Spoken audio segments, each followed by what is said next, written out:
CM Nitish Kumar के नेतृत्व में एनडीए की सरकार चल तो रही है, लेकिन फिलहाल वो मजबूती नहीं दिखाई दे रही है जो बीते सालों में रही है। चुनाव नतीजों में बहुमत और अल्पमत के बीच बहुत अधिक सीटों का अंतर नहीं होने से विधायकों की कभी भी पाला बदलने के खतरे के बीच चल रही सरकार को लेकर हर वक्त संशय बरकरार है।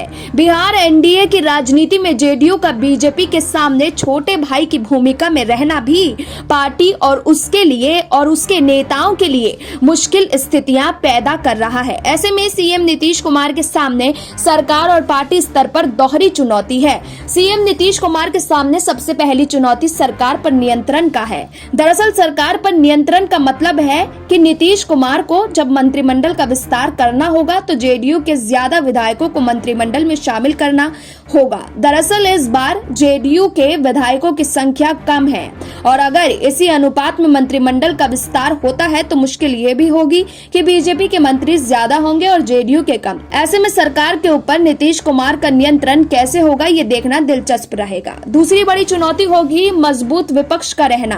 दरअसल पहली बार ऐसा हो रहा है कि बिहार विधानसभा में नीतीश कुमार के सामने एक मजबूत विपक्ष भी है। 243 सदस्यीय विधानसभा में 115 विधायक नीतीश कुमार की सरकार के खिलाफ हैं। सबसे बड़ी बात ये भी है कि ऐसा लग रहा है कि अगर विपक्ष मजबूती के साथ सरकार के फैसले पर सवाल उठाए या सरकार की कमियों को दिखाए या जनता तक अपनी बात पहुंचा पाए तो आगे के लिए नीतीश कुमार इस गठबंधन के लिए मुश्किलें बढ़ सकती हैं। क्योंकि मजबूत विपक्ष का सामना नीतीश कुमार कैसे करेंगे ये भी देखना बेहद महत्वपूर्ण होगा। विशेष बात यह भी है कि इसी साल सरकार का पहला बजट भी आने वाला है। इस बजट में विपक्ष किन मुद्दों पर सरकार को खेलता है और सरकार से बचने के लिए क्या कुछ करती है ये भी देखना होगा। सीएम नीतीश कुमार के सामने एक और बड़ी चुनौती अपने दो सहयोगियों हिंदुस्तानी अवाम मोर्चा के अध्यक्ष जीतन राम मांझी और विकासशील इंसान पार्टी के अध्यक्ष मुकेश सहनी को साथ रखने की भी रहेगी।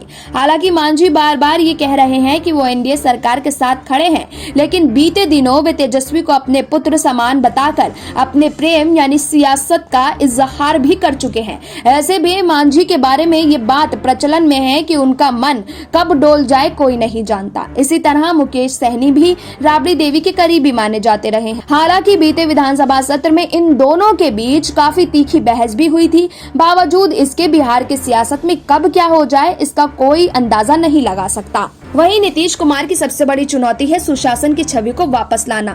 दरअसल नीतीश कुमार को लोग सुशासन बाबू कहते हैं, लेकिन हाल के दिनों में बिहार के कानून व्यवस्था की स्थिति बेहद खराब है। लूट और हत्याओं का सिलसिला भी बादस्तूर जारी है, इसलिए मुश्किलें और भी बढ़ सकती हैं। Bureau report SPN9 news.